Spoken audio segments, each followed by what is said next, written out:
Congress Legislative Party CLP leader Ibobi has appealed for safe release of 6 abducted civilians in Ziribam district. Speaking to media at his official quarter in Babupara, Imphal, Ibobi expressed concern over the prevailing uncertain situation in the state, where safety for civilians have become a big question. While urging the release of hostages on humanitarian ground, the former chief minister stressed that it is the duty of the government to protect the lives and properties of civilians. Ibobi also urged Centre to intervene and initiate talks with both parties.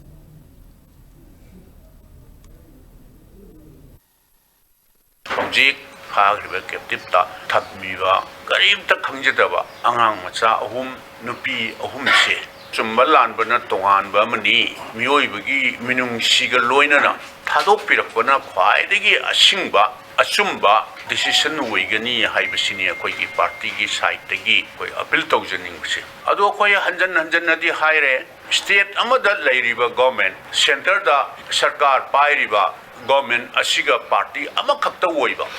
ado masi mioi bagi migi punsi migi lanthum life and property ngak pangamdraba protect tawba ngamdraba mioi bagi punsi sep tawba ngamdraba si government si leibagi artha leibra akoi government le hening de bagi wanati akoi na haijabadi sibu hingna pharga thamma phauda center da paliba sarkar se prime minister home minister se Manipur da leiba praja sing si moina kari oina ubono